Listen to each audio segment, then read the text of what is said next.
Hello ನಮಸ್ಕಾರ, ನೀವು ನೋಡ್ತಾ ಇದ್ದೀರಾ ಇಂಡಿಯಾ ಫಸ್ಟ್. ನಾನು ರಕ್ಷತ್ ಶೆಟ್ಟಿ. ಈಗ ಹೆಡ್ಲೈನ್ಸ್. ಹತ್ರಾಸ್ನ ಭೋಲೆ ಬಾಬಾ ಸತ್ಸಂಗ ಮಾಡಿ ನೂರಾರು ಜನ ನರಕವನ್ನೇ ನೋಡಿದ್ದಾರೆ.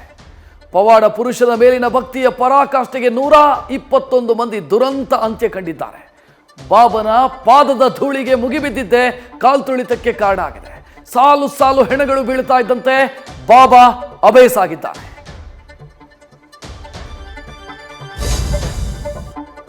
ಕೃಷ್ಣೆಯ ತೀರದಲ್ಲಿ ಅಂದರ್ ಬಾಹರ್ ಅಂತಿದ್ದ ಕೆಲವರ ಬದುಕಿನ ಆಟವೇ ನಿಂತಿದೆ.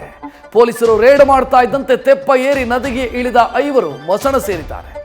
ಮೃತರ ಕುಟುಂಬಗಳ ಆಕ್ರಂದನ ಮುಗಿಲು ಮುಟ್ಟಿದೆ. ಇಷ್ಟಕ್ಕೆಲ್ಲ ಪೊಲೀಸರೇ ಕಾರಣ ಅಂತ ಜನ ತಿರುಗಿ ಬಿದ್ದಿದ್ದಾರೆ. ಹತ್ಯೆ ಕೇಸಲ್ಲಿ ಜೈಲು ಸೇರಿರೋ ದರ್ಶನ್ ಅಂಡ್ ಗ್ಯಾಂಗ್ ಅನ್ನ ಅವರ ಆಪ್ತರು ಭೇಟಿಯಾಗ್ತಾ ಇದ್ದಾರೆ. ಇದೀಗ ಪವಿತ್ರ ಗೌಡ ಸ್ನೇಹಿತೆ ಸಮತಾ ದರ್ಶನ್ ಅವರನ್ನ ಭೇಟಿಯಾಗಿರೋದು ಕುತೂಹಲಕ್ಕೆ ಕಾರಣ ಆಗಿದೆ. ಈ ಮಧ್ಯೆ ರೇಣುಕಾ ಸ್ವಾಮಿಯ ತಂದೆ ಕಿರುತೆರೆ ನಟಿ ಚಿತ್ರಾಲ್ ವಿರುದ್ಧ ಗರಂ ಆಗಿದ್ದಾರೆ. ವಿಶ್ವ ಗೆದ್ದ ಟೀಮ್ ಇಂಡಿಯಾಗೆ ಚಂಡಮಾರುತ ಕಂಟಕ ತಂದಿತ್ತು. ಬರ್ಬಡೋಸ್ಗೆ ಎಂಟ್ರಿ ಕೊಟ್ಟಿದ್ದಂತ ತೂಫಾನ್ ರೋಹಿತ್ ಪಡೆಗೆ ದಿಗ್ಬಂಧನ ಹಾಕಿಬಿಟ್ಟಿತ್ತು. ಇದೀಗ ಸ್ಪೆಷಲ್ ಫ್ಲೈಟ್ ಏರಿ ಆಟಗಾರರು ಸ್ವದೇಶಕ್ಕೆ ಮರಳುತ್ತಾ ಇದ್ದಾರೆ. ನಾಳೆ ತವರಿಗೆ ವಿಶ್ವ ಚಾಂಪಿಯನ್ಸ್ ಅದ್ದೂರಿ ಎಂಟ್ರಿ ಕೊಡಲಿದ್ದಾರೆ.